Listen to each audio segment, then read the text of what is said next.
All right. So this is the public assistance applicant briefing for the public assistance grant program. This is for disaster 4557. That is the declared disaster number. So that is your actual grant number. And you'll be using that on a lot of different forms and paperwork that'll identify this grant. This disaster declaration, presidential disaster declaration, was declared on August 17th, 2020. These dates will be important later on. The incident period for this disaster is August 10th, 2020. The incident period is important because all damages must, in order to be eligible for this program, must have occurred on August 10th. That doesn't mean the expenses you're incurring for cleanup, but that the damage had to have occurred on August 10th.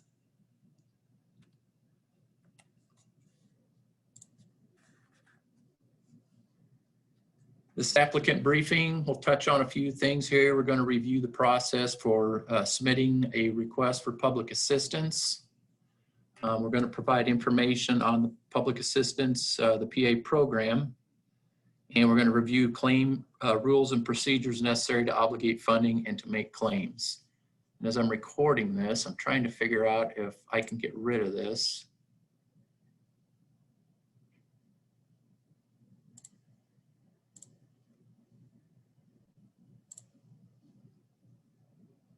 Looks like I am not. Let's see here. Remove. As you can see, I'm not very familiar with this platform, so that's a little better there. Okay, so those are the three things we're going to accomplish in this briefing.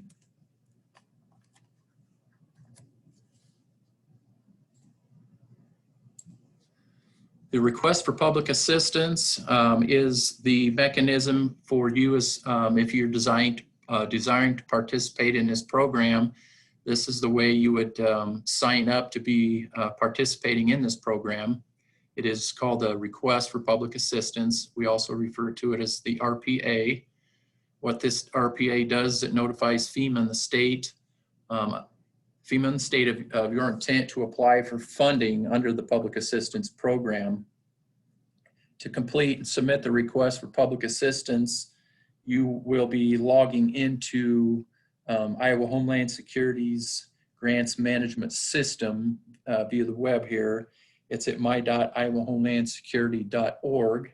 So that is the mechanism by which you will be filling out your request for this disaster for FEMA assistance.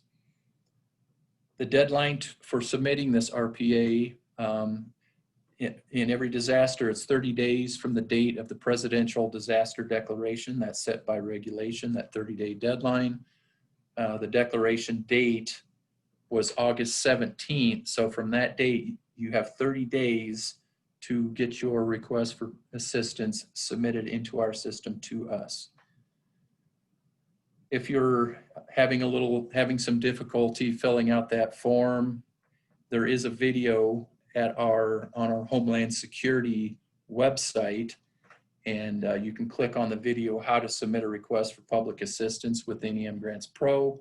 The website address is at the bottom of the screen right there, and you can simply go to that, go to that website, click on that video link, and it's just a short tutorial.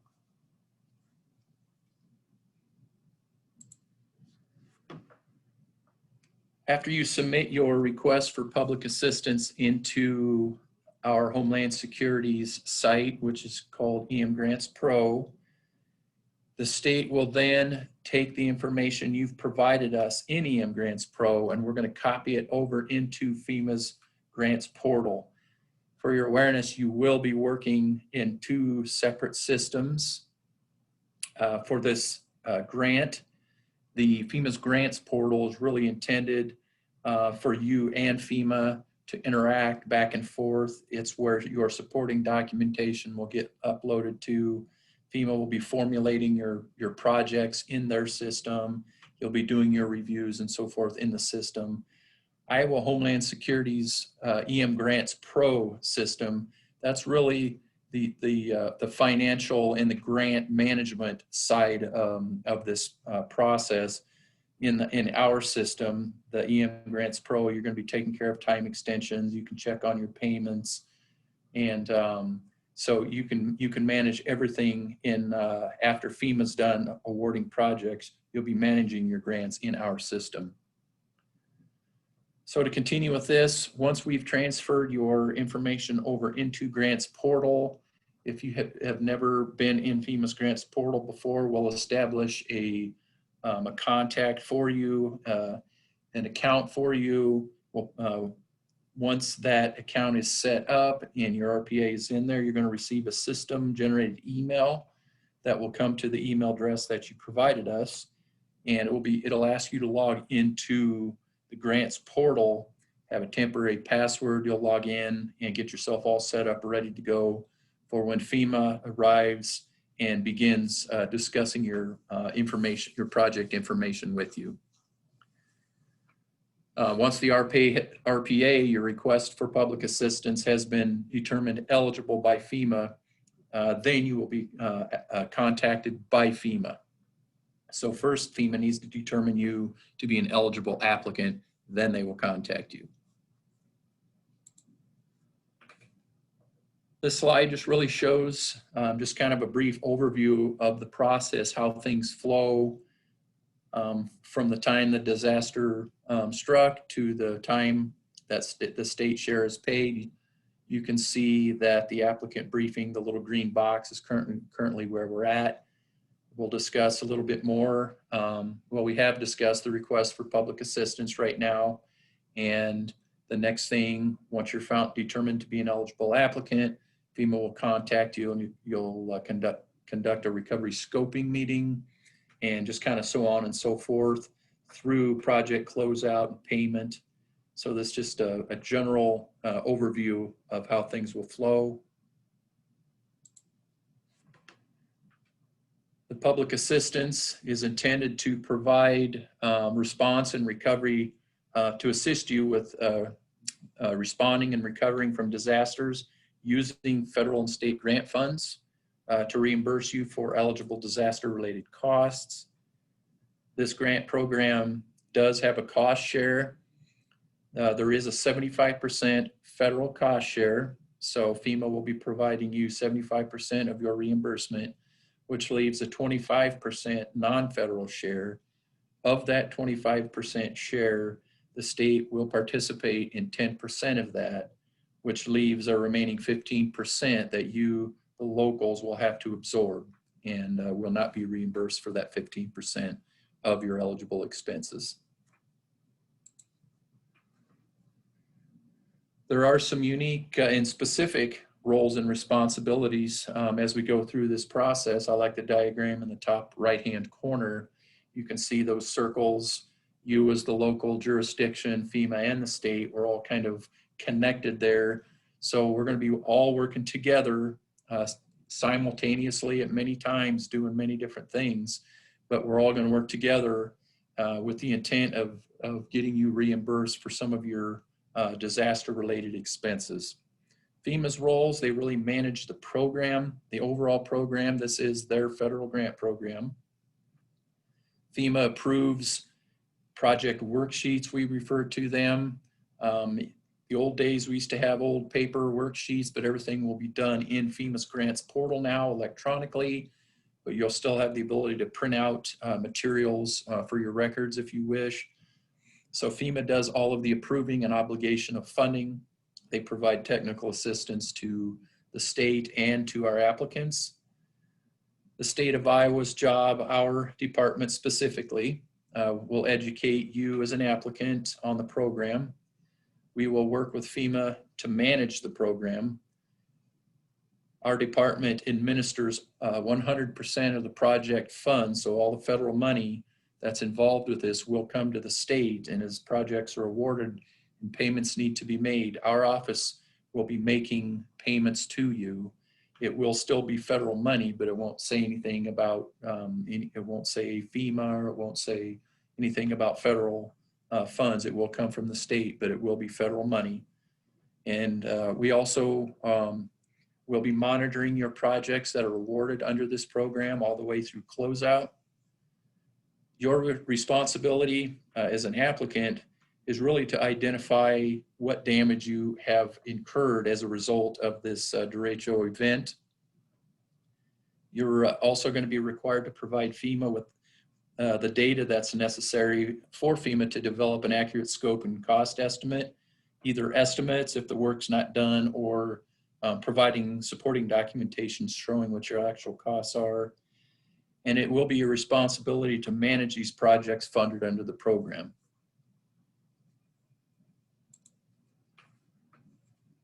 I mentioned earlier, a few previous slides, the recovery scoping meeting.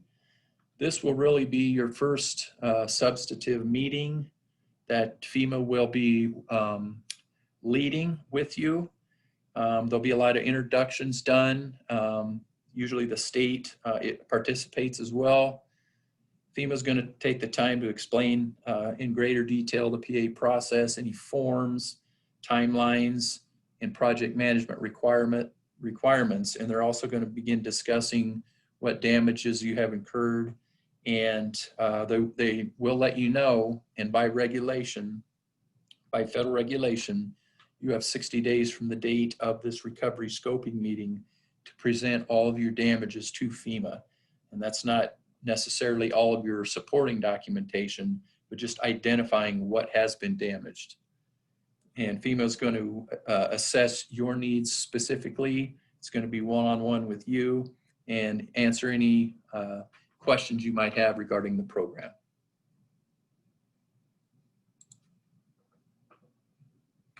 Once FEMA starts working with you, the goal is to begin formulating project worksheets, and the printout form looks very similar to what you see on the right there. FEMA is going to be working with you to capture the damaged facilities. This project worksheet will capture whatever damage you have incurred. It's usually divided up by categories of work. And this project worksheet will capture the damage. It'll have a damage description, what happened, how much, and then the scope of work. It's going to capture what it's going to take to either clean up debris, make repairs, and it's going to identify what costs are associated with that scope of work. There is a minimum project amount for this disaster. It changes every year, but this disaster here, $3,300, is the minimum project amount that FEMA will award, and that's per project. It's not like per site. So if you have your total costs are less than that amount, FEMA will not write a project for you. There's different project thresholds. As I just mentioned, the minimum, there is a large project threshold. I'll cover a little bit in greater detail in next coming slides here, the significance of that. But the large project threshold right now was $131,100. Opposite the large projects, obviously we have what FEMA refers to as small projects. Again, the minimum project cost would be $3,300. So it's essentially any project that FEMA writes for you to capture all your specific damages and repairs, anything that's $3,300 and up to that $131,100, that would be considered a small project. So it's really based on the project amount.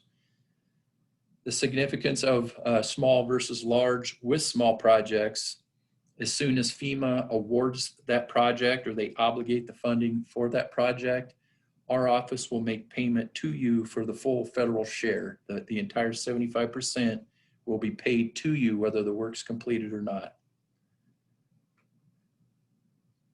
The way small projects generally work, that when FEMA obligates a small project, the funding for that project is pretty much locked into that amount.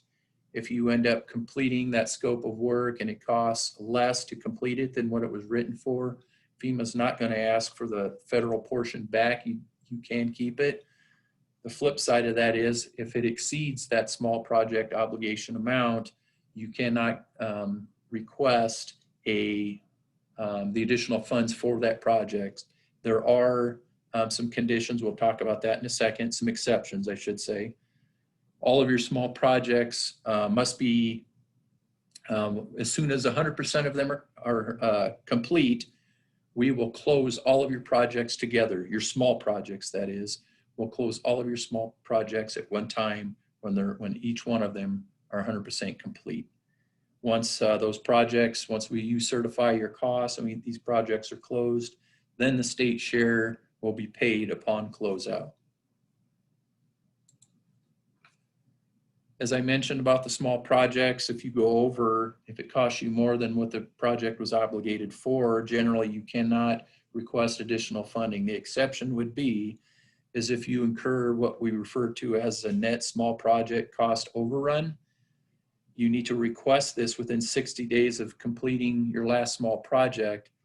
And essentially what it is, it's a net. You could be below costs on some and over on others. Whatever the net result is of all your small projects, if you still have a 20% or greater overrun on your costs, then you do have the ability to appeal the amount of that grant, and we can work with you on that. But it is a type of an appeal with FEMA. Talk about large projects here. Again, that project threshold, anything greater than $131,100. And the difference between this is the funding for large projects is based on documented actual final costs. So as soon as all your work's complete, when you know what the costs are for that scope of work, you'll be reimbursed for the actual cost, whether it's less or whether it's greater, as long as you followed that complete scope of work. The payment, unlike the small project where the federal share is paid up front, you must request the funds for a large project prior to closeout. So if you have a cash flow issue and you have a large project and you're wishing to be reimbursed for some of the work you've already completed, you can request a reimbursement request, which would require proof of payment showing that it has been paid. However, you can receive up to 75% of the federal share for reimbursement prior to the closing of that project. So that's the maximum prior to closeout we can reimburse you.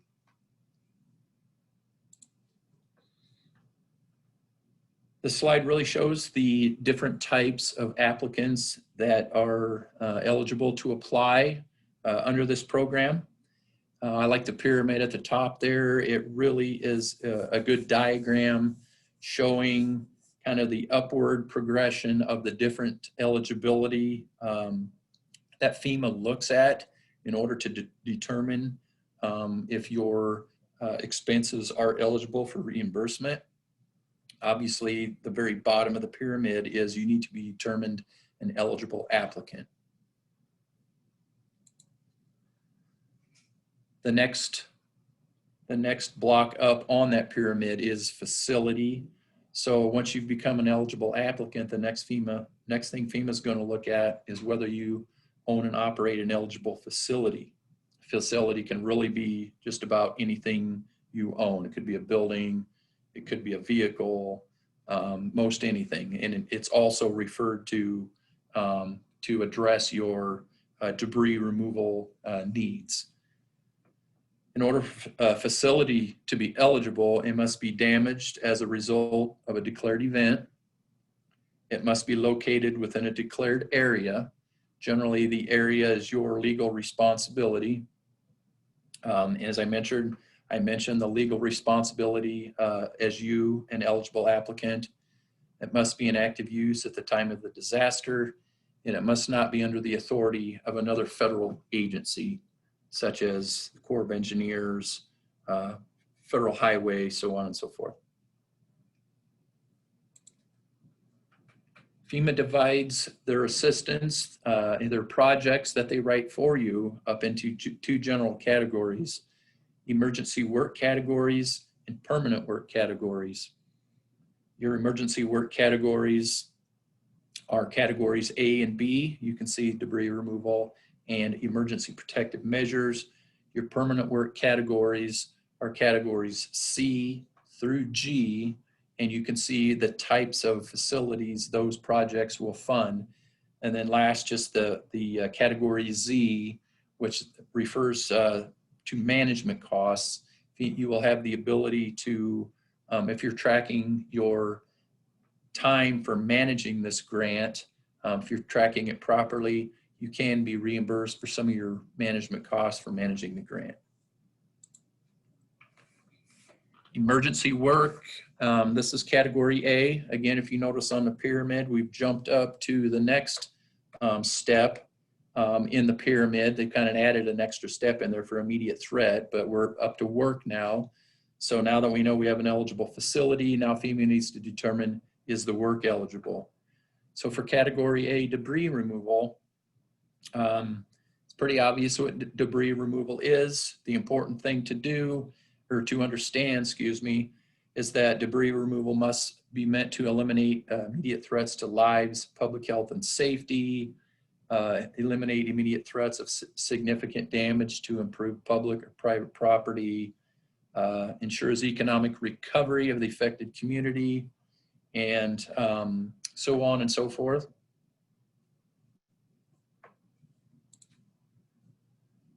Emergency work categories. This is really something, emergency protective measures. They can be conducted before, during, and after an incident.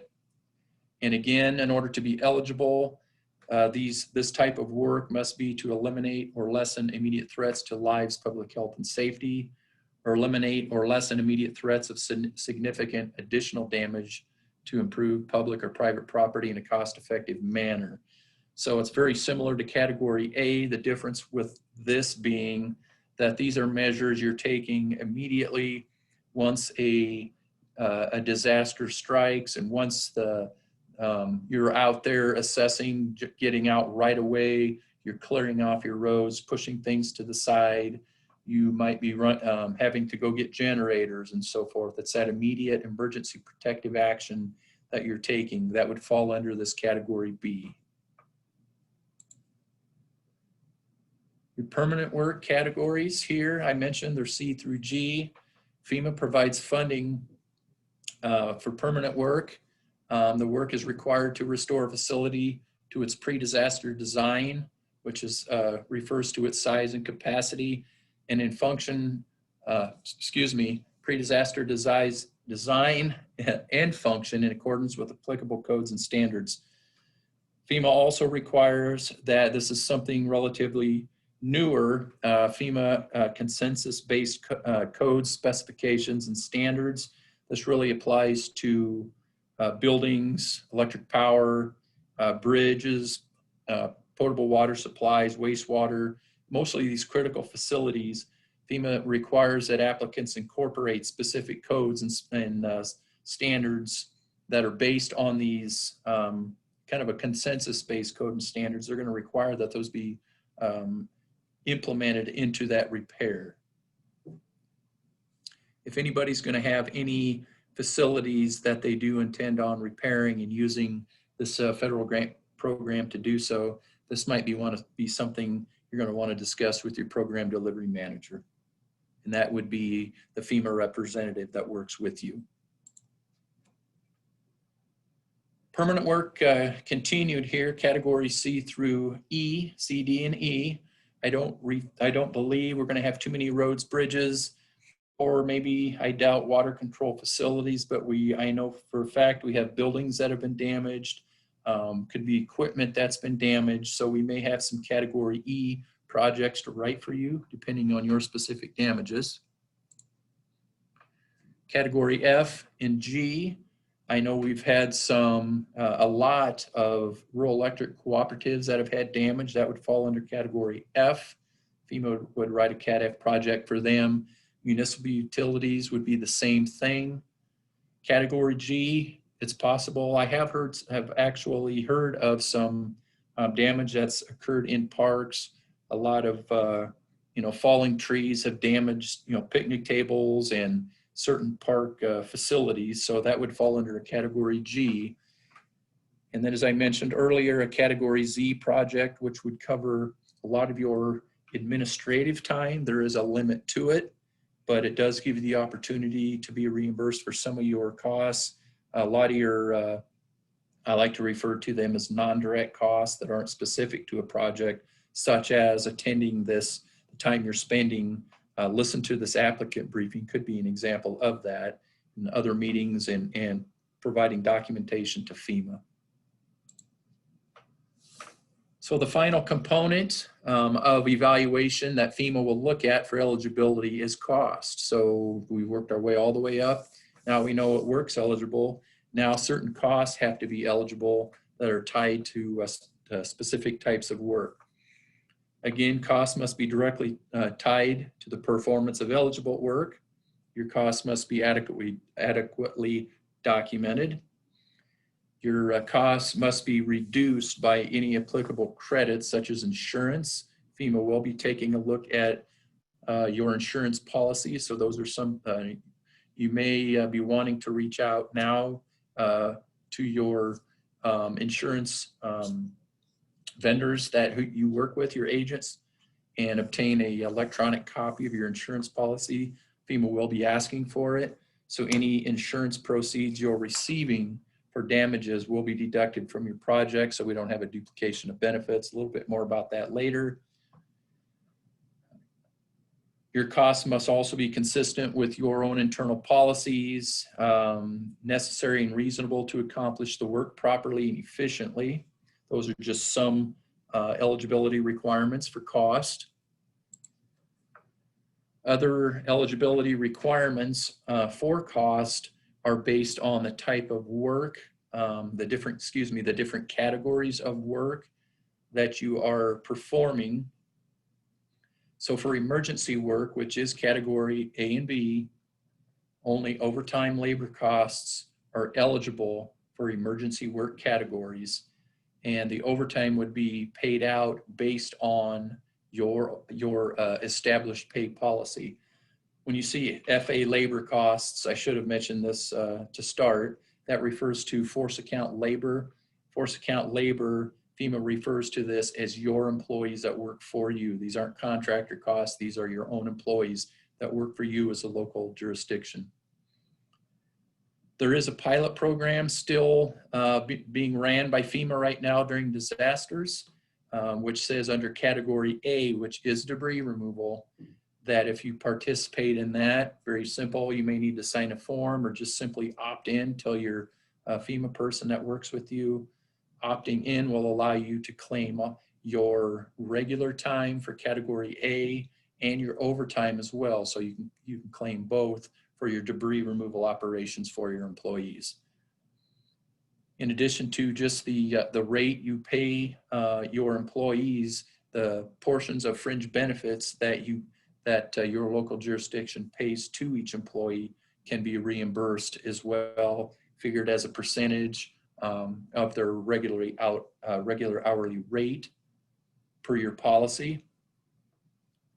Permanent work category C through G, regular time and overtime costs are always eligible for that. If they're doing eligible work, again, those will be paid based on your overtime cost per your pay policy. And again, fringe benefits are eligible as well.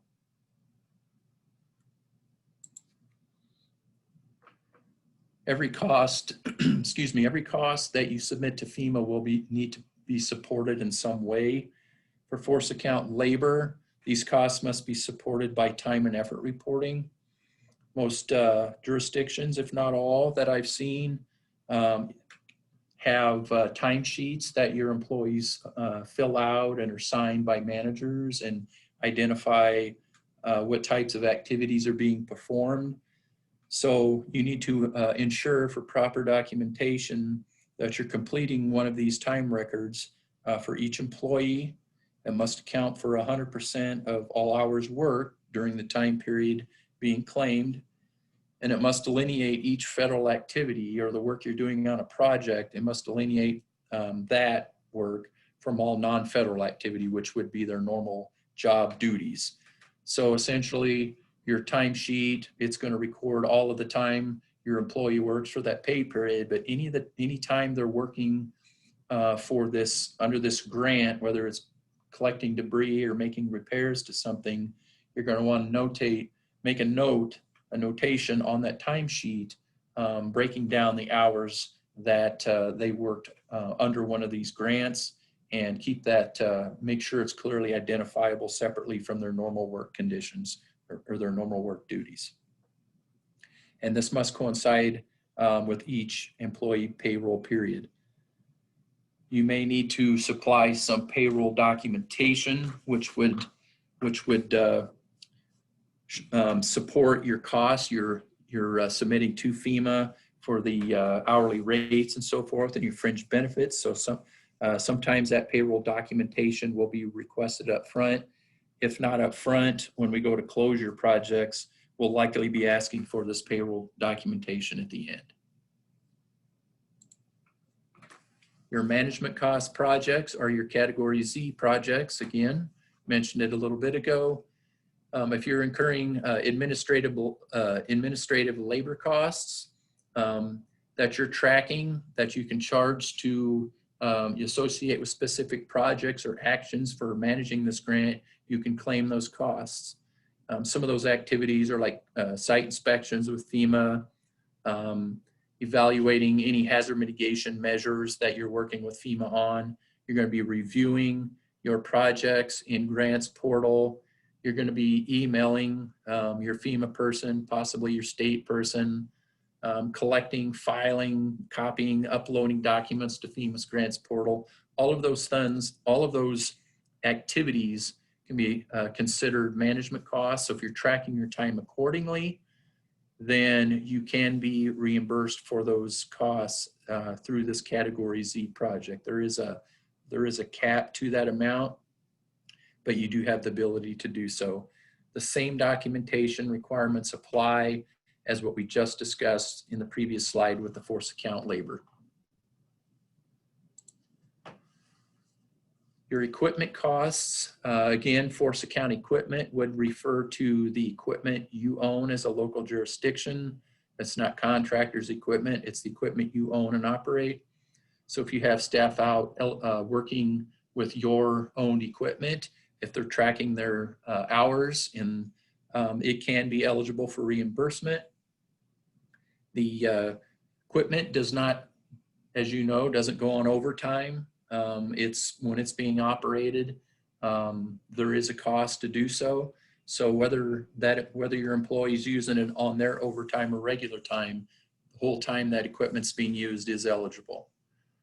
Just be aware that standby time is not eligible. There's times we have to take equipment out to a job site and use it for a short amount of time. We don't take the time to take it back. Usually it just sits there for the day. The time it's sitting idle is not eligible. It must be actively being used. FEMA does have cost codes, which are hourly rates that you can apply towards specific pieces of equipment you own. We can use those cost codes to calculate costs for operating your equipment. Those cost codes do not include the operator. We use the cost for that specific labor, but it does include fuel. The cost for fuel is built into that rate, insurance, depreciation, and normal maintenance. There are times when FEMA will assist you with purchasing equipment and supplies in order to respond to an event. However, if that equipment, when you're done using that equipment, if that equipment has a fair market value or any unused supplies, if it has a fair market value less than $5,000, FEMA has no further interest in the value of it. However, if it's over $5,000, the federal government will be requesting that fair market value be returned for that specific equipment you've had to purchase to respond. Rental equipment is also eligible, so make sure you're keeping your rental contracts. And if you're putting fuel into your rental equipment, keep the receipts for your rental equipment, your fuel receipts, because that fuel would be eligible. Make sure you're keeping that fuel separate from your owned equipment because the fuel for your owned equipment, we will not be able to submit those receipts. Certain materials are eligible under the program that you need to purchase to respond to or make repairs. Those materials purchased or taken from stock can be eligible. Just be sure you're saving invoices, purchase orders. We will require proof of payment at the end, which can be canceled checks or something from your accounting records identifying that item has been paid. And FEMA can reimburse you for your items taken from stock, either on the basis of what you paid for it or on the basis of what it would cost today to replace that stock item. I know we've had some mutual aid occurring out there. One jurisdiction reaching out to another. We've had some mutual aids between rural electric cooperatives. Just be sure that you're following the requirements of that agreement and that the requesting entity has made the request. Generally, that PA funding is, if it's reimbursable costs, it's provided to the requesting entity because they're the ones that had the legal responsibility for the work. FEMA would not be reimbursing the entity that provided the service. It would be the requesting entity that would be reimbursed. I know this isn't everyone's favorite topic. It's probably one of the least favorite topics, but nonetheless, it's probably one of the more important ones. And this gets skipped over a lot. This is really important here. So I'm going to present to you some of the procurement and contracting requirements as specified in the federal regulations, specifically 2 CFR Part 200. And just so you're aware, I'm not going to cover everything that 2 CFR Part 200 has to say. So please make it a point to educate yourself on this because this is a federal grant program.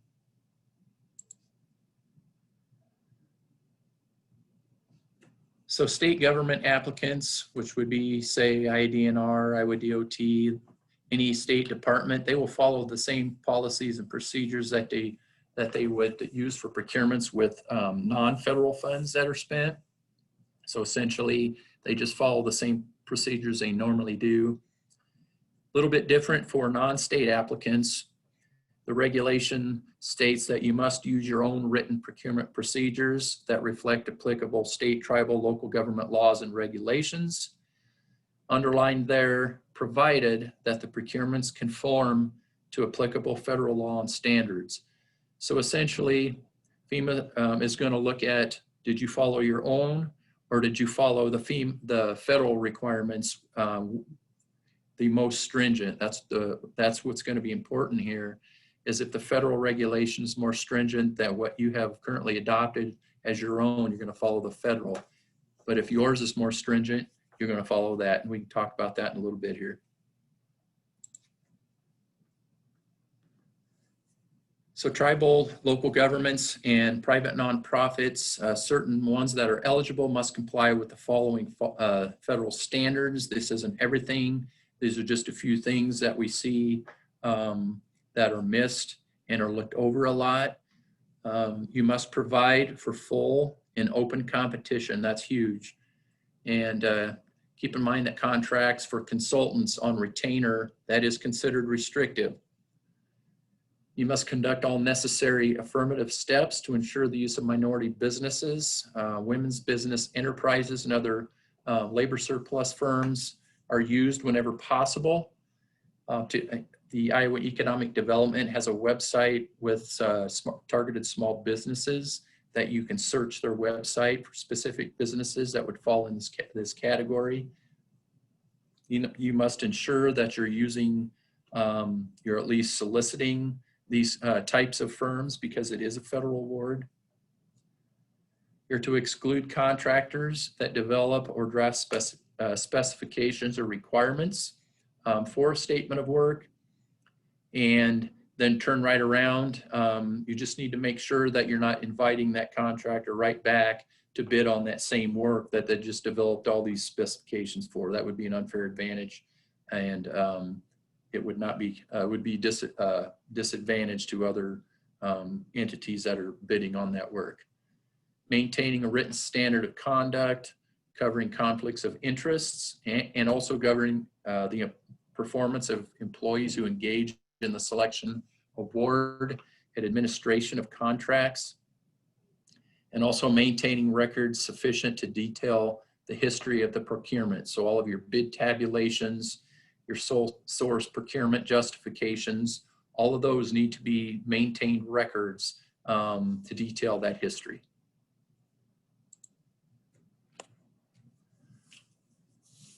Again, tribal local governments and private nonprofits must use one of the following procurement methods. And this is the federal regulation. Likely you as a local jurisdiction have a little more stringent requirements than this, but at the very least, you would need to follow this. The federal requirements, micro purchases are anything less than $10,000. Essentially, as long as the costs are reasonable, you can go out and purchase it.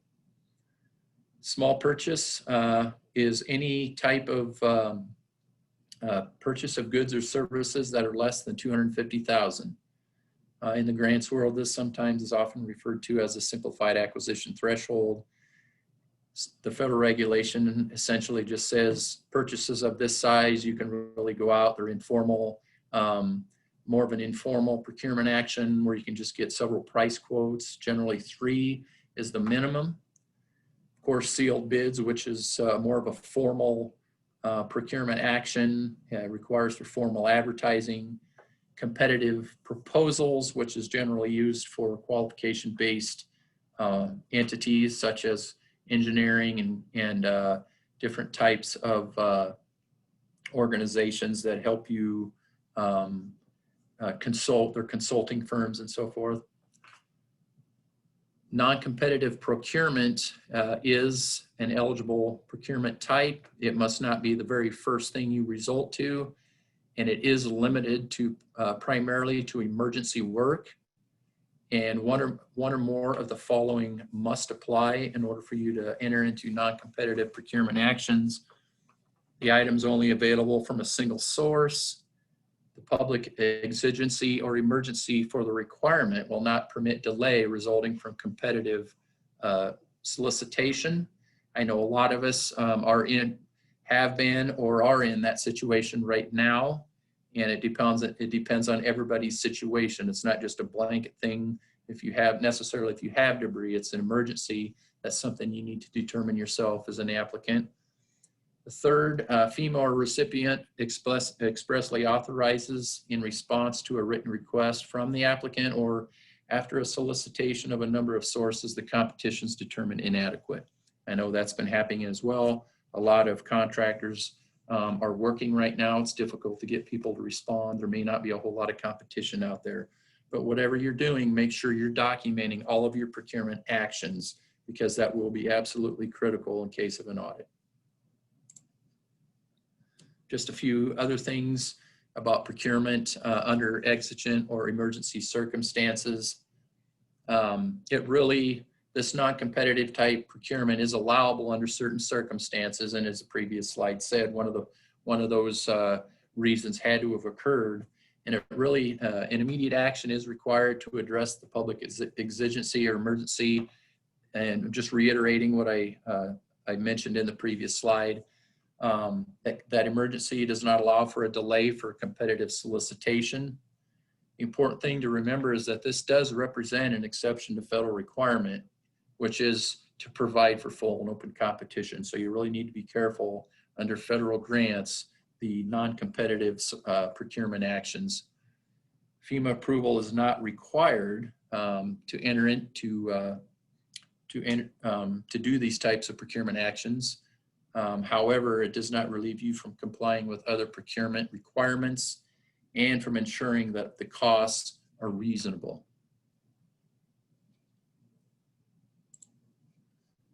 A little bit more in contracting here. These are acceptable contract types. Lump sum contracts are acceptable. Obviously, unit price contracts, cost plus a fixed fee. Time and material contracts are acceptable types. However, You must not just default to a time and materials contract. If no other contract is suitable for a limited time and it must have a ceiling price, you can enter into time and materials contracts, and but it does provide require a high level of oversight by you, contractor oversight by you as an applicant, because there's really no incentive for the contractor to move quickly. It really, a high degree of oversight is going to be required. One thing to note here, this warning, FEMA does not reimburse costs incurred under a cost plus percentage of contract. We see these from time to time. We see FEMA denying costs that are part of these contracts. Essentially, what we see a lot is jurisdictions will enter a contract with a contractor. He'll charge them for their time, any materials he buys, and then at the end he just says, I'm marking everything up by X amount of percent. That is considered a cost plus a percentage of contract. Those are not allowable under federal grants, and if you've happened to enter into one of those, I suggest you reach out to the state, to one of us. I would even be happy to talk with you about it, or your FEMA person. We'll see what we can't do. Federal contract provisions are required within the body of the contract or as an attachment to the contract.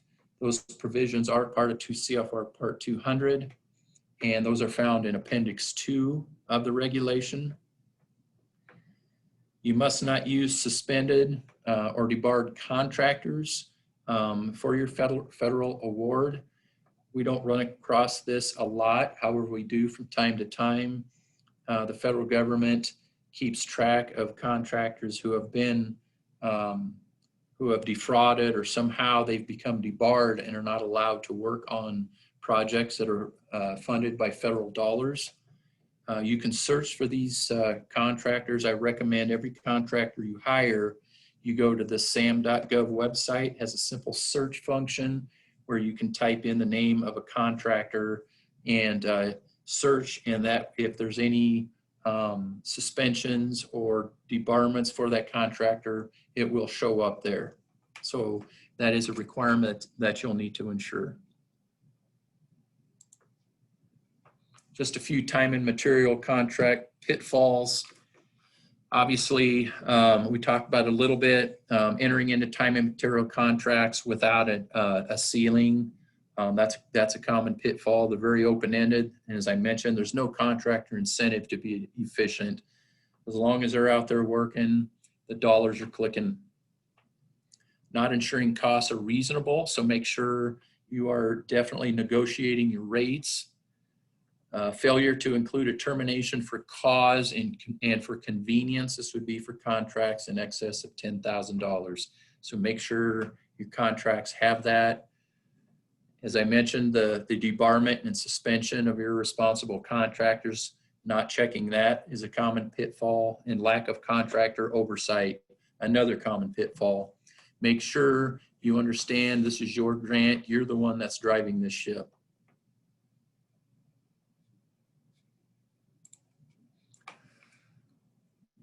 Moving on and out of the procurement and contracting, we'll move on to this next section here. FEMA has what they refer to as special considerations for their grant projects.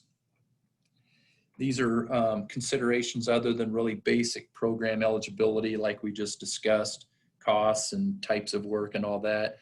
FEMA will review these items here on every project. They have specialists that do so.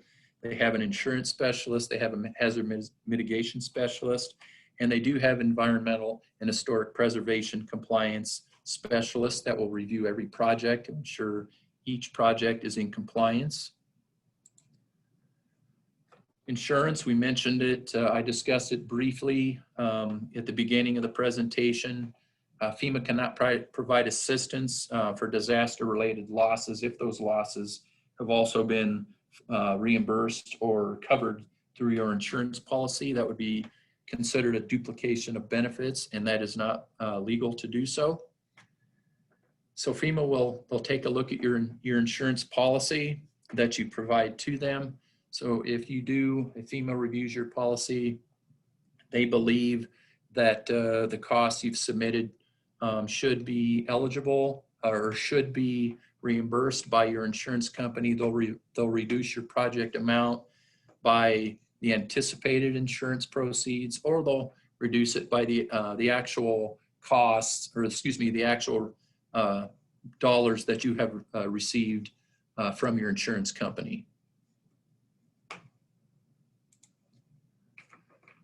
If FEMA does fund any permanent work structures that have been damaged that insurance did not cover, FEMA will assist you with that. However, once FEMA has paid one time for that assistance, they will require you to obtain and maintain insurance for the same type of peril that caused that damage to occur this time. FEMA refers to that as the obtain and maintain requirement. You will be required to obtain that proof of that insurance and obtain it for the life of that facility. Any damages you have had, however, anything less than 5,000, that obtain and maintain requirement will not be required of you if it's less than 5,000. You do have the ability to request a waiver from that obtain and maintain. It's not easily done, but that would be required. You would be required to get with your state insurance commissioner and get a determination from him that that insurance is not reasonable or it's not available, adequate, or necessary. And that state insurance commissioner would have to certify to that.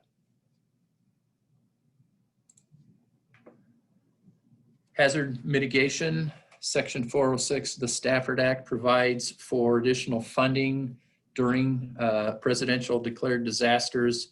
Hazard mitigation really is any cost-effective action taken to prevent or reduce the threat of future damage to a facility.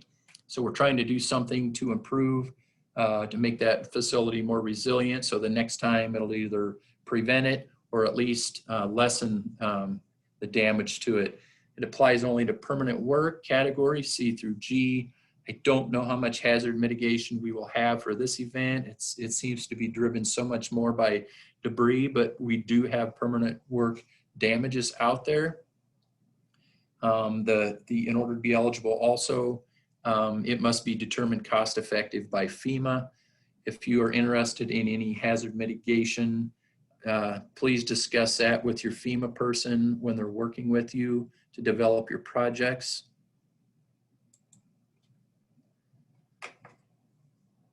The next, the last component of the special considerations here is for environmental and historic preservation.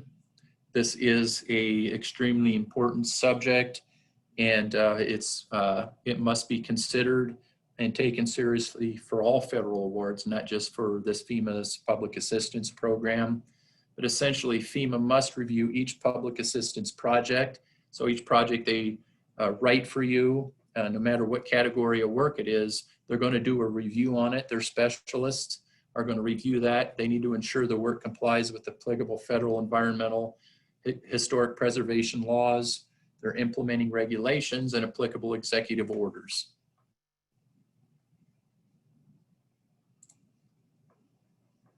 So essentially, for environmental preservation, this is really, without getting into all the details, there is a section, section 102.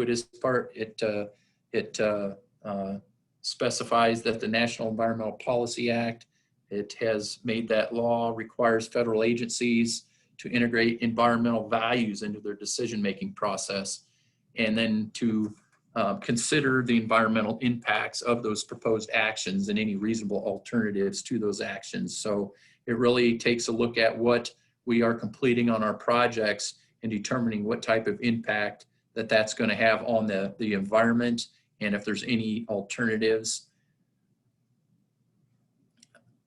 Let's see here, FEMA's review should be completed before work is started, including to changes to the project's scope of work. That review may identify steps to be taken or conditions to be met before the project can be implemented.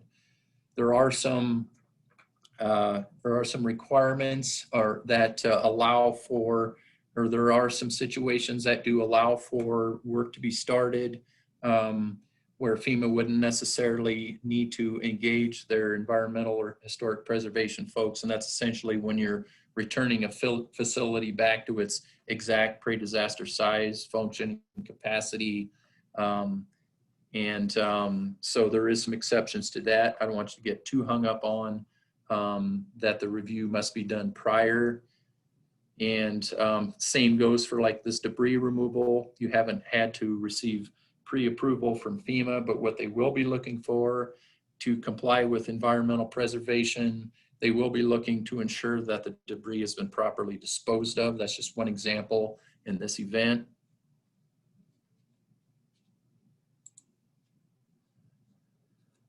For projects that are near waterways and are in floodplains, protecting Iowa's water is a cooperative effort between you as an applicant and the regulatory agencies here in Iowa.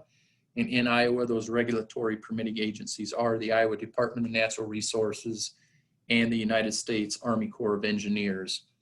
So if you're working in or around water, whether it be a creek, a stream, a lake, a river, whatever that might be, you're in a floodplain, you're going to need to ensure that you're reaching out and contacting the Iowa DNR or the Army Corps of Engineers to see if there are any special applications that are needed or any special conditions that will be placed on the work you're going to be engaged in. There is a joint application process to be used that's found on Iowa DNR website. Filling out that joint application will contact both the DNR and the United States Army Corps of Engineers. And that's actual written correspondence. They'll respond back to you. FEMA does require you to obtain a response from both the DNR and the Corps, and no projects can be closed until proof is provided by you as an applicant. And again, these are, not every project will have these requirements, but as far as debris removal, there is the Iowa DNR did provide debris packets for proper debris disposal. Make sure you're reading through those, and there is a form in there that you'll need to have the Iowa DNR sign off on, saying they accept your debris disposal method. FEMA will be looking for that during the formulation of these projects. Historic preservation is one other consideration we need to implement here. Essentially, the National Historic Preservation Act requires FEMA for this program to consider prior to the funding the effects of projects on historic properties, either those listed on the National Register of Historic Places or those facilities that could be eligible to be entered onto this listing. Essentially, any structure that's older than 50 years, FEMA would take a look at before you start doing work on it to determine if it has historical significance. So this is a really important thing. It is the law.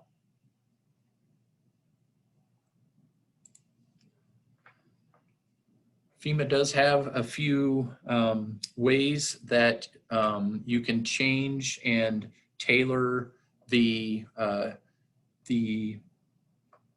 repair to your facilities. If you've decided you don't want to repair to pre-disaster condition, there is a little bit of flexibility. However, it does take FEMA approval. That's either done through an improved project or an alternate project.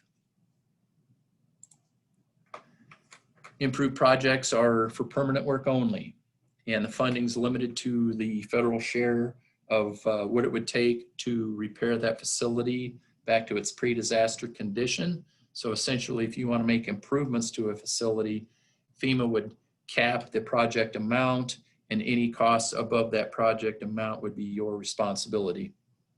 Again, improved projects must be approved prior to beginning work, but that does give you a little additional flexibility to use the funds to make some changes. Alternate projects, very similar, but yet different. It's for permanent work only. Again, funding is limited to the federal share of the approved estimate to restore that facility back the way it was to pre-disaster design and function. And it's pretty much capped at the amount to do that. FEMA will cap your project. However, if you as an applicant determine that it's in the public's best interest not to repair that facility, you could choose to use the funds for something else, to possibly, some examples, repair, expand, mitigate, or construct a facility, really any other type of facility that would be eligible under the PA program. Purchasing capital equipment can be an acceptable use of alternate project funding, taking that money and using it to purchase trucks or backhoes or other equipment your local jurisdiction might be needing. Again, it does require FEMA approval prior to that work. And you can be sure that you're notifying your FEMA project specialist or PDMG that's working with you, so they can work with you if you're interested in this. I mentioned when we were discussing the cost for force account labor for debris removal about the pilot program. This is part of the alternative procedures part of FEMA's program. And this is really the only piece that's remaining under the debris removal piece. There used to be others, but right now, all that's left is if you participate, you opt in, you can receive reimbursement for your straight time labor hours for your budgeted employees.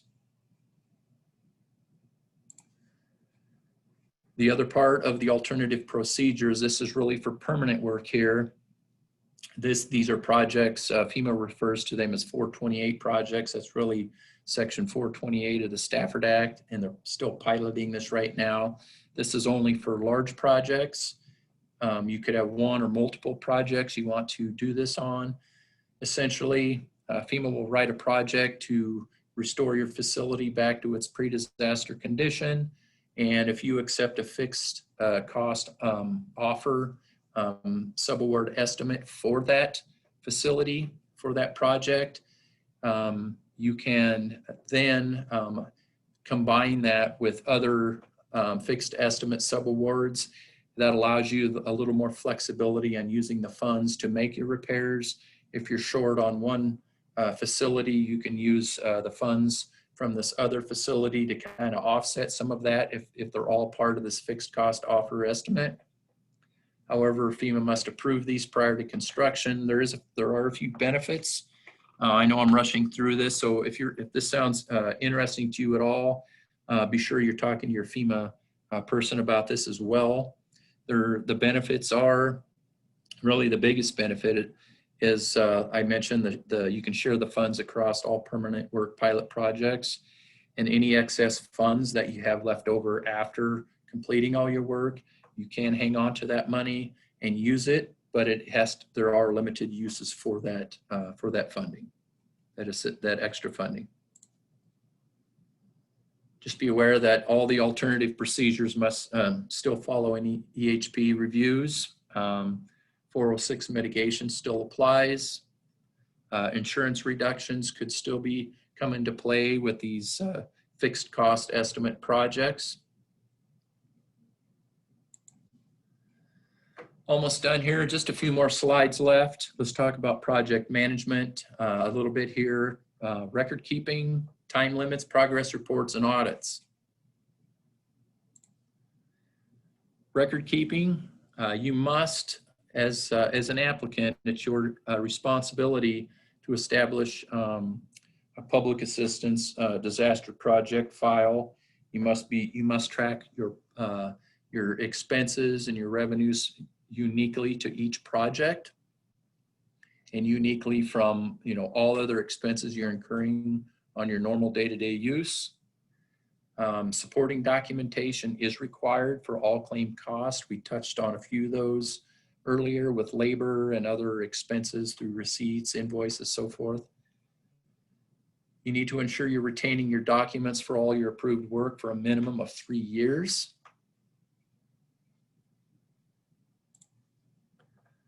I won't go through and identify each one of these bullet points, but these are just examples of what should be in each project file.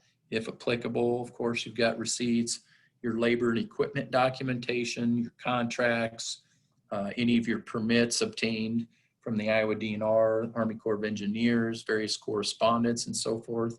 These are all items that should be kept in a project file. And these files can be either hard copy or they can be electronic. There are some time limits that are important to keep in mind within this program. I mentioned earlier the RPA, which is your request for public assistance. The deadline for that is 30 days from the date of declaration. I know a lot of you that are listening have already submitted yours, which is great. If you have not, you have 30 days from the date of declaration. Damage must be identified and reported to FEMA within 60 days of the first substantive meeting, which we've talked about already, which is your recovery scoping meeting. There are work completion deadlines, which are established by the date of declaration, which was that August 17th date. Emergency and debris removal projects, your category A and category B, they have 6-month deadline requirements on them. Permanent work projects, which are your C through G projects, the regulatory requirement is that you complete these projects within 18 months for your permanent work. There is the ability to request time extensions for work that has not yet been completed in those time frames. The state does have the authority to extend these. Category A through B, the state can extend these projects for an additional 6 months. And for permanent work, the state has the ability to extend up to 30 months beyond that 18. Extension requests past any of these beyond the state's authority must be sent to FEMA, and the state will do that on your behalf, but you will need to be submitting those time extensions to our office. Progress reports. Federal grants do require some reporting out on how you're progressing. We're going to ask that this is required on a quarterly basis. So every quarter you're going to be notified time to get your quarterly report in. You're going to be reporting on your project status, any anticipated completion date, when you think that work might be done, any your anticipated final project cost, and any potential problems that you're having in completing these projects will need to be notified to us as well. Our office does meet with FEMA regularly, and we do report out. FEMA asks our office about each specific project and how they're coming along. So your progress reports you give to us are critical. Just be aware that you may need to be in compliance with the Single Audit Act. Really, any grant recipient expending $750,000 or more in federal funds in a single fiscal year, and that's all federal grant funds, not just for this program, that combined, you will be required to be in compliance with the Single Audit Act. Also keep in mind that FEMA's Office of Inspector General, they may be out auditing. We may be notified that they would like to do an audit on a specific applicant or in a specific area. So keep in mind that could occur. And the OIG generally audits items that are not covered by the Single Audit Act. These are representative audit findings, unsupported contractor costs, unsupported force account labor costs, costs that have been deemed unreasonable, maybe through your time and materials contracts or something. It could have been unreasonable costs, failure to keep project files with all your documentation, failure to follow your federal procurement regulations. That's another big one. So these just are representative of audit findings we do see. You do have the right to appeal a decision that FEMA makes that would determine either you ineligible as an applicant or any other ineligibility determination they make. You do have a right to appeal that FEMA decision. you have the right to 2 appeals. If the first one that is submitted, that one does go to FEMA's regional director in Kansas City. If that is not in your favor, you can appeal a second time, which would go to FEMA headquarters. There are appeal timelines from the date that you do receive that ineligible notice. You have 60 days to submit an appeal from that date. That is submitted to the state, to our office, and then we have 60 days to work with you, respond, provide a recommendation to FEMA, and then FEMA does have an additional 90 days to issue a determination on that appeal. It is a lengthy process, but just be aware that you do have the ability to appeal.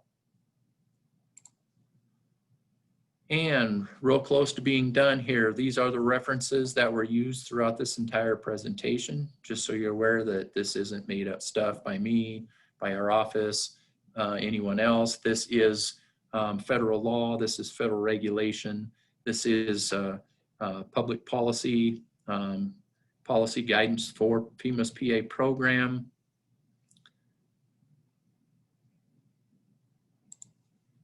Points of contact. I'm sorry, got a little anxious with that. Points of contact. We do have a main phone line coming into our office for Homeland Security Emergency Management, shown there. For public assistance, Katie Waters is our state public assistance officer. She is the program manager for this. There's her contact information. I am Rick Biondi. I am Katie's deputy for the public assistance program. There also is my contact information. And so if you have any questions, concerns about anything regarding this program, feel free to reach out. I'm always happy to respond to your questions or any concerns you might have. And that is it. This is the last slide. Just a reminder, if you haven't done so already, please be sure you're logging into my.iowahomelandsecurity.org and getting your request for public assistance submitted. You have 30 days from the date of that declaration date to get this RPA submitted. All right, that said, I'm done, and let's, I'm gonna turn this over. I don't know for a fact, but I'm assuming that hazard mitigation staff is on here and they're gonna make their presentation. And I'm gonna look and see who might be on there. Are you on, Amy? Dusty? I am. All right. I'm not on as a host though. Oh no. So can you? I couldn't. The link wouldn't work for me. Okay. Well, let me see here.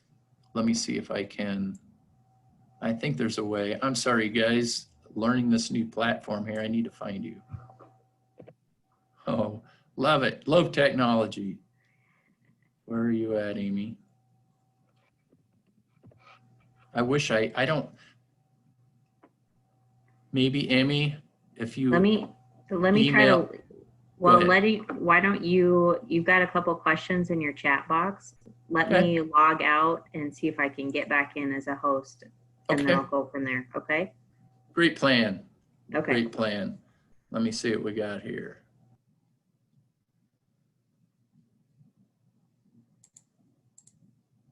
Let me see where we are. Love these. All right, I'm going to back out of, I'm going to stop sharing my screen here for a second. Here's some chats. All right, let me see here.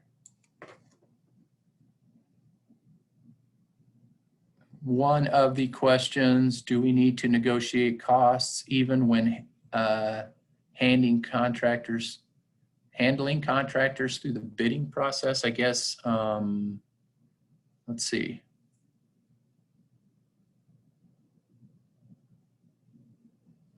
I guess if I understand your question correctly, if you're going through a proper bid process, negotiating your cost generally doesn't occur. Usually when you go through an actual bidding process, that's really the competitive nature of it. You've got more than one contractor competing, and so it really takes out the having to negotiate costs. However, keep an eye on them, because if those costs are still unreasonable, I would be careful, because FEMA will only reimburse reasonable costs. They will take into consideration the situation we're in, but just be careful of that. So negotiating costs through an actual bidding process generally doesn't need to occur. Let's see, will it be possible to get a copy of slides? Yes. Do you just need the commercial property policy or the whole thing, including liability, work comp, It would probably be, if you can get the whole policy electronic from your agent, that would be great. That way we've got it all in case we need to reach out for anything else. There have been times where we've had damaged equipment where we didn't have like the kind of the inland marine part of the policy, I think I refer to it as, that shows coverage. So if you just get it all, that would be great. It's just easiest that way.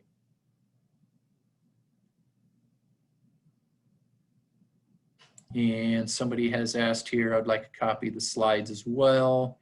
Of course, if you would email me, I would be happy to provide you a copy of the slides, and I would like a tutorial on how to fill out the RPA.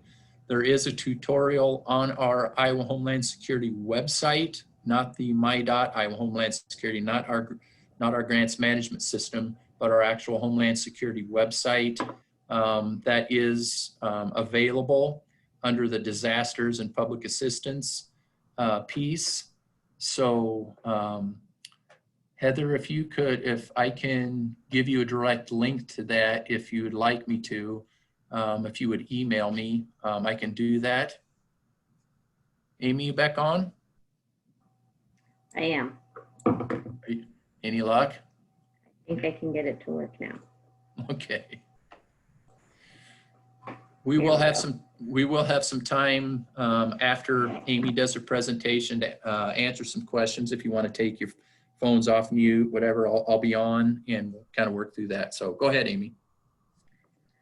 Okay, good afternoon. I'm Amy Bartlett. I am the State Hazard Mitigation Officer, and we're just going to speak briefly regarding the Hazard Mitigation Grant Program.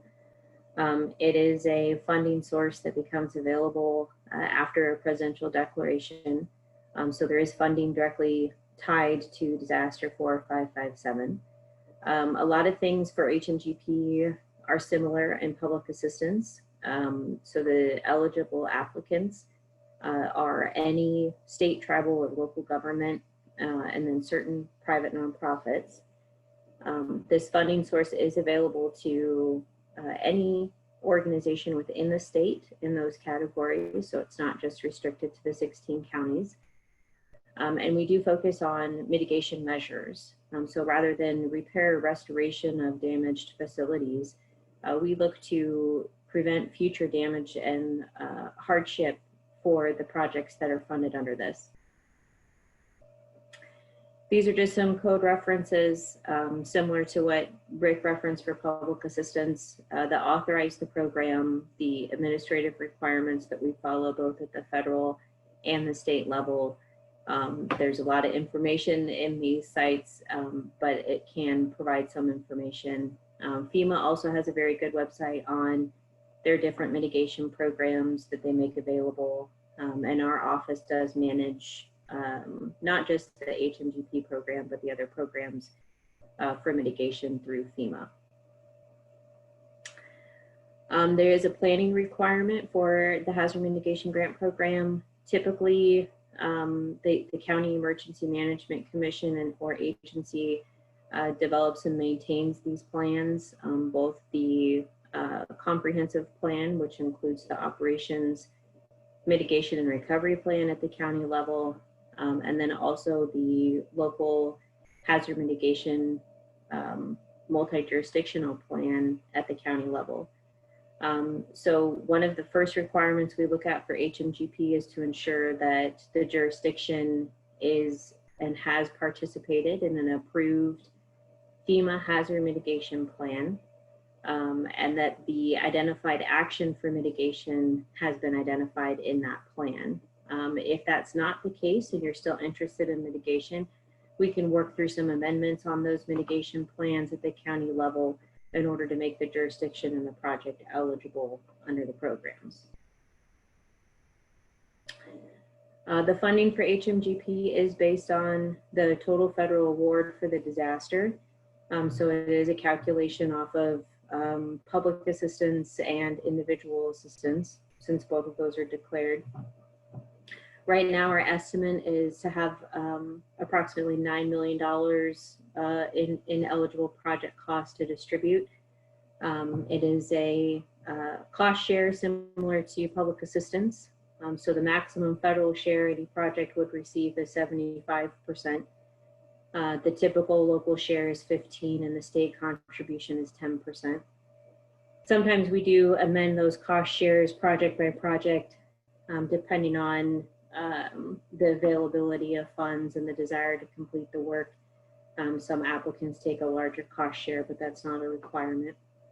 So we'll look to fund $9 million in these different project types we'll discuss with here in the next 12 months. Just some basic information. The state is the grantee. The local jurisdiction is the sub-grantee or the sub-recipient. Again, very similar to public assistance.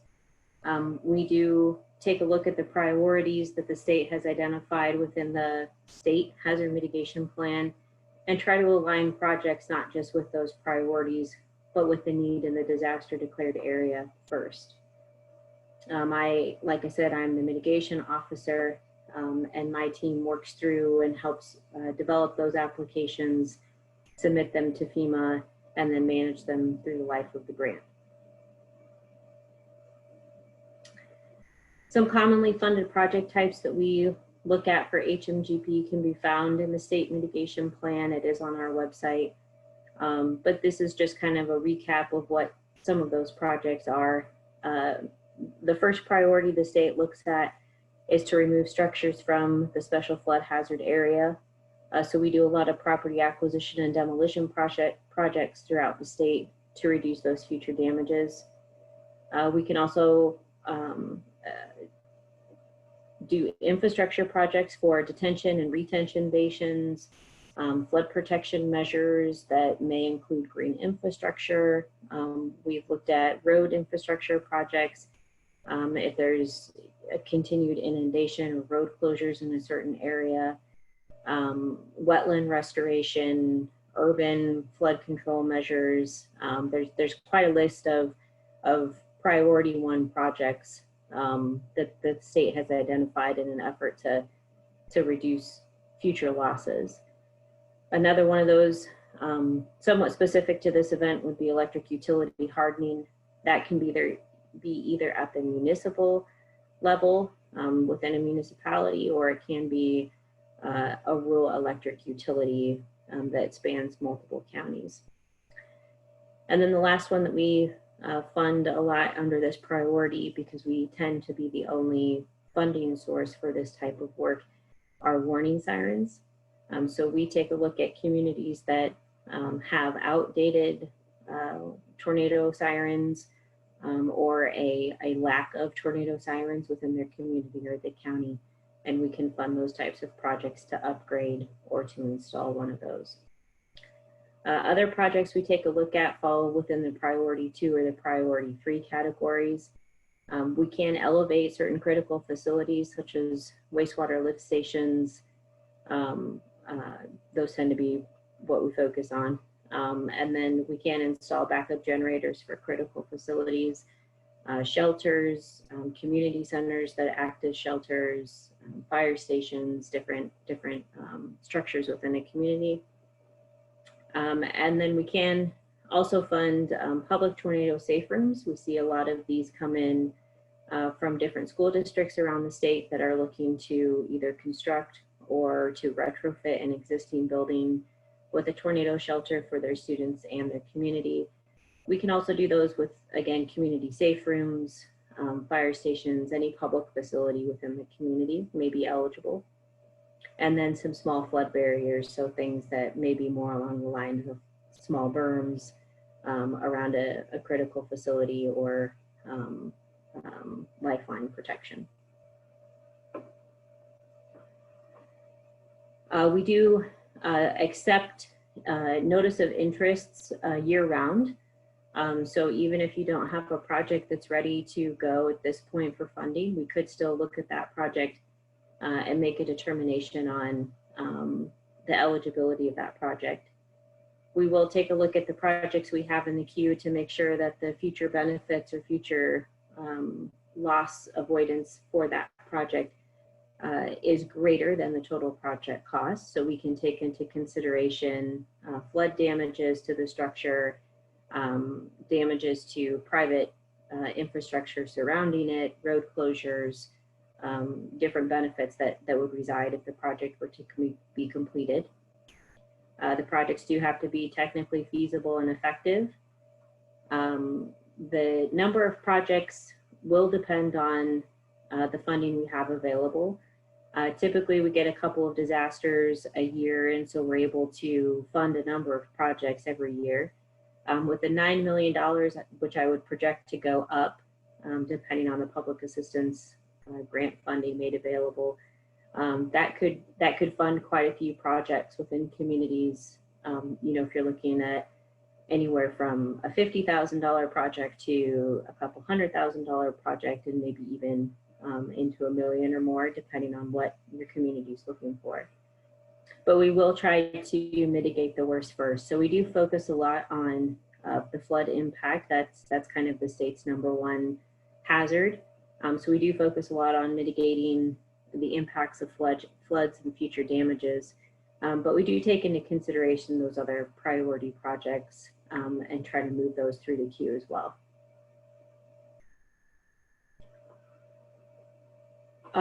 You can go to our website or to FEMA's website to find out more information about hazard mitigation. Our application period is a little bit longer than the public assistance. We have 12 months to assist with the development of an application and submit it to FEMA for review.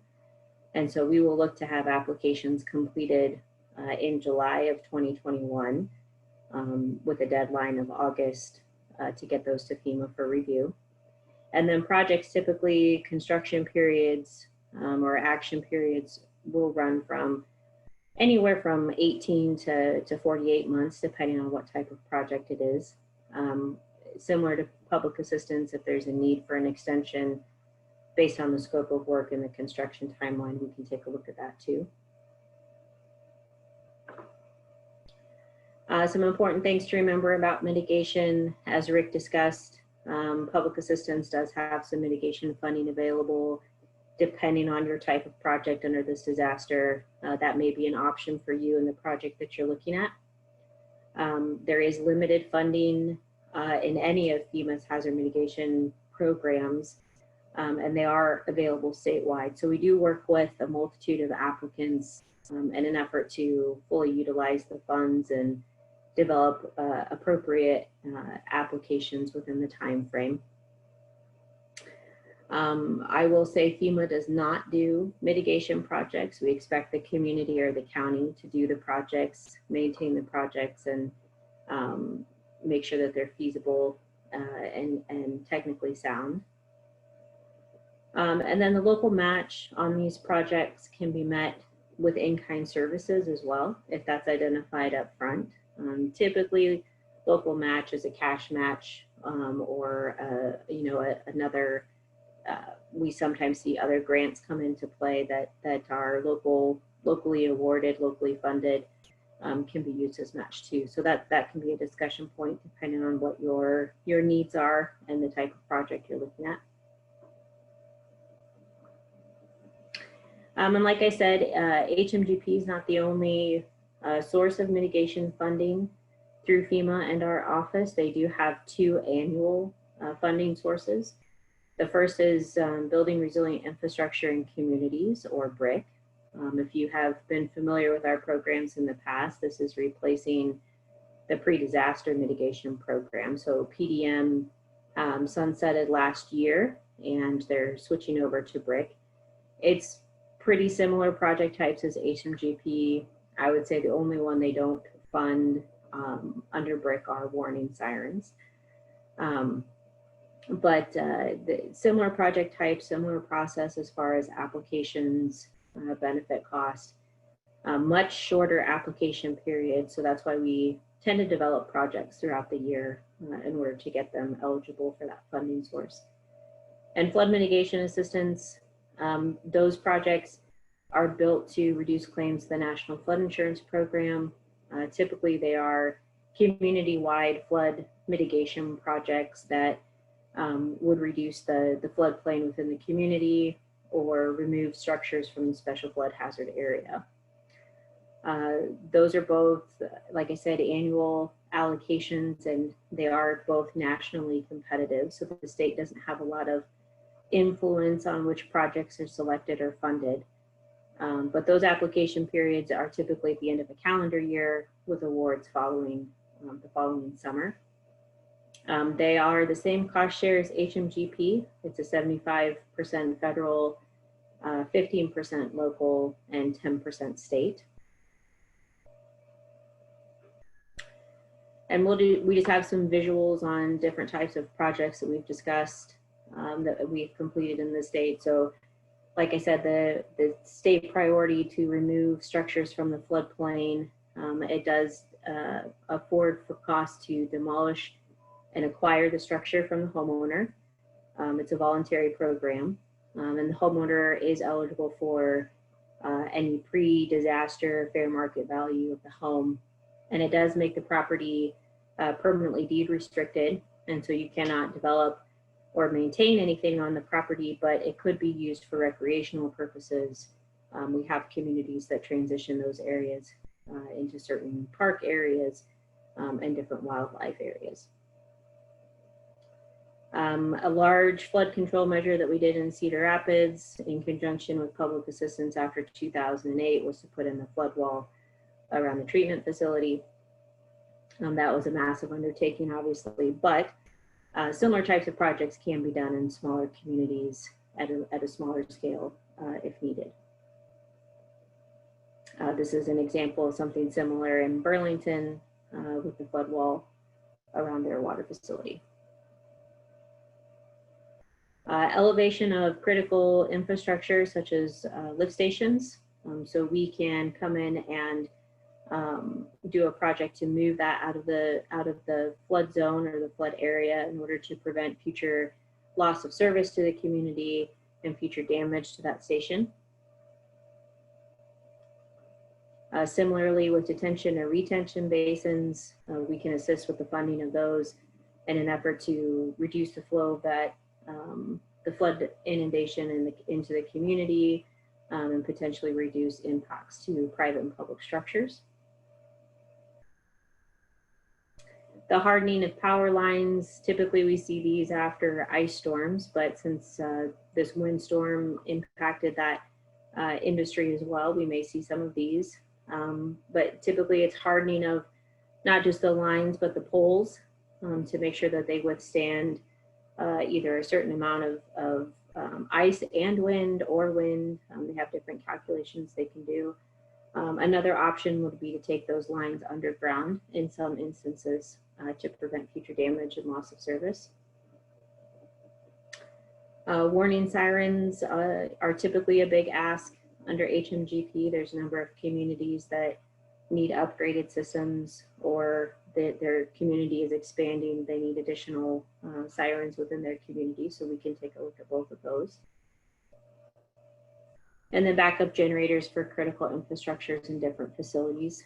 We tend to see these funded for local emergency operations centers, sheltering centers, community centers that serve as shelters, fire stations, whichever the community wants to take a look at.